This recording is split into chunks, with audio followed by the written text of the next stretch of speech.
Hey guys, what you doing? All right, I hope everybody's enjoying this cooler weather. So what I've done here is I've picked up a 55 gallon drum. It's from a local farm supplier called Rural King. It's kind of like Tractor Supply or whatever, and you can get them pretty cheap there. I think I only paid man, what was it? Okay, so Rural King sells barrels for $25, and that has got to be the cheapest that I've ever seen them anywhere. I bought a camp stove kit. It is a BSK1000. Link will be in the description. I picked that up for, what was it, $50, I think. All right, so the first thing that we need to do is take and trace out the pattern, and I'm cutting it with my angle grinder. This angle grinder is sold at Harbor Freight, Chicago Electric. I think I only paid like 15 bucks for it, something like that. They're pretty cheap. Highly recommend one for doing any kind of work like this.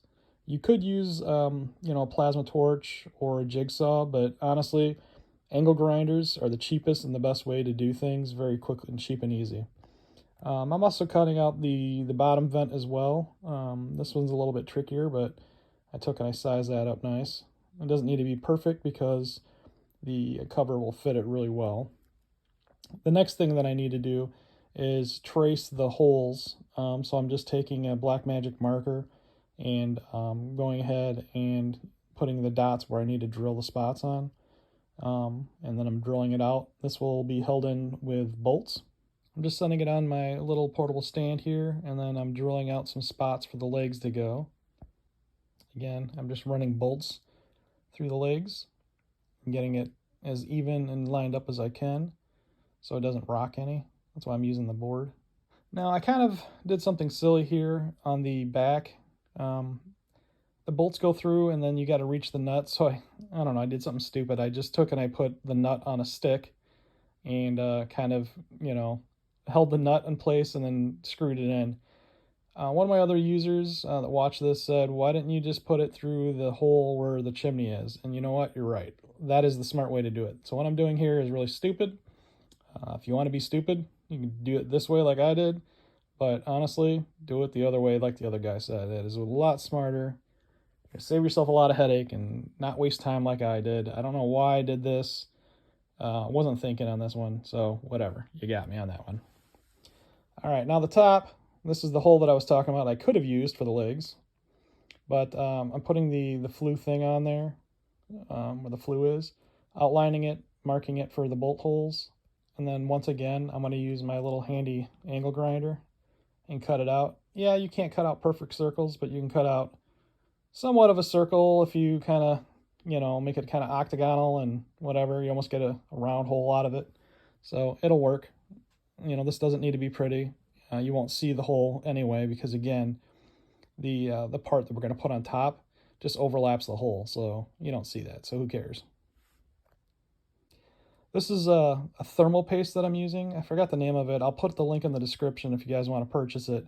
But it's a high temperature thermal paste. And you'll notice that I put it around the seal on the front door as well.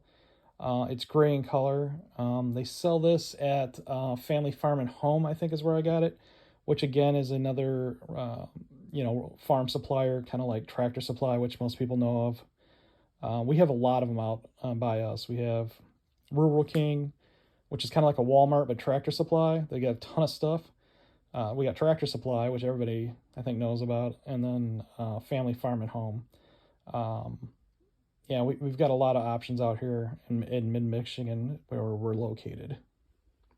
So again, just bolting down the spots, cleaning up my thermal paste as best I can so it looks somewhat pretty and presentable. All right, so I did something here that's super controversial. I was getting cheap because buying regular stovepipe that you should be using, like double wall insulated or triple wall insulated or just regular black pipe, stuff's expensive. So, me being me, I ran to Home Depot. I bought a galvanized pipe, which is a laundry vent. And this is before I knew this, so let's get a little education here, guys. Galvanized process, when you hit it with a lot of heat, like if you were to weld it or cook it at a high temperature, that galvanized chemical comes off, and it's very toxic. You do not want to use galvanized pipe. I don't even know if I'd recommend it in an open area like this, like I was going to do, and just try to cook it off, because you'll never get it all off. And if you close this in, because this is the garage that I'm building, if you close it in with that galvanized pipe, I think it's going to make you sick. So what I recommend doing is do not buy galvanized pipe at all. Yeah, you can buy double wall insulated pipe because it's safer and whatever. That still costs a little bit more money, and I'm a cheap guy, right? This is a very practical build. So you can just buy black pipe, chimney pipe, and I picked that up again at Family Farm and Home. They sell pipe there. They don't sell it at Home Depot. They don't sell it at Lowe's. You got to go to like a farm supplier or buy it online, or someplace that's a little bit, more like a Tractor Supply. They might have black pipe exhaust. It doesn't cost that much more than galvanized piping, so it's not too bad in price. I can't remember what I paid for it, but, it'll work. The other thing, too, I put a grate in the bottom, which you can kind of see here. That kind of helps the ash drop down. That's just called an expanded metal grate. You can buy these at Home Depot, which is where I got it. And it keeps everything up, the fire up out of the ash, and it burns a little bit hotter because of that. The other thing, too, you see the bung hole, bung hole, where I have that silver tape. I just put silver tape on it temporarily. But you can buy what's called a bung plug, the little one and the big one, which I will show you here later on in the video. I found them for this tank. Also, since the tank is painted, I'm just baking off all of the paint and in an open air environment because it stinks. And as it's baking off, I'm just hitting it with a wire brush a little bit, and it comes off, and you'll see here in a later video how much of all the paint actually came off, which is pretty nice. It really came out really good after curing it a bunch of times. Yeah, the barrel was $25. I'm also using cement backer board. This is not the code either, by the way, guys, so, do whatever you want, but, don't try to pass a building inspection with my little crazy ways. All right, here we are a year later. You can see my chimney that I connected to the roof, and, I got black pipe all the way up, and I got a little cap on there. It works pretty good. It's not pretty. It's probably not the most safest to code thing. I don't care. You can do it much better ways. But here you can see all the paint baked off. Came out good. You can see the bung plugs, the metal bung plugs that I put in there. And my fire is just blazing. I absolutely love this thing. This will instantly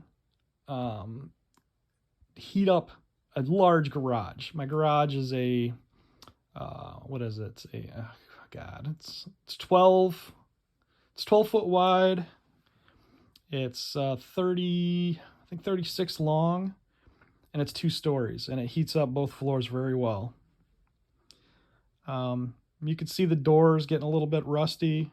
Who cares? It's like cast iron.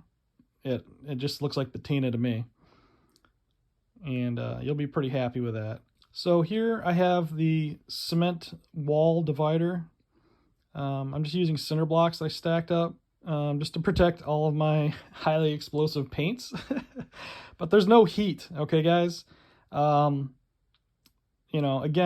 don't do as I do. Just take some of my ideas, I guess, and, do a better job than I did. But here's my cement backer board wall. I used some fireplace cordage around it, around the hole that goes through the wood. They sell a thing for that. You just cut it out. I'm going to put one of those on. The wall doesn't get that hot. This actually works really well. It's not super safe. This is before I had the bung plugs in it. You can just look at this fire pouring out of here. It's blazing. It's like the devil's fire. It will heat up my garage that I was talking about. 2 stories, 8-foot ceilings. It'll instantly zap all the dampness out of the garage, which is great.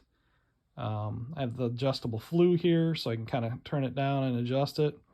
I've got a nice cast iron fire poker that's an antique from my grandfather's house. This was actually a decoration for a fake fireplace, and now it's getting used as a real fire poker, which is great. what I'll do is I'll get a bunch of coals going where it gets really piping hot like this. Just get a bunch of red hots on it, and just blazing away. And then coming up here, once all the coals have been generated, I'll throw a big log on it. Like this is a 2.5 foot. I think it'll take up to a 3 foot log in this 55-gallon drum, and that will last hours. Just put a whole log on there. I think, God, I don't even know what that tree is. That might be an old oak tree that I threw a log on there. But yeah, if you like this video, guys, check out my other ones. All right, guys, till next time.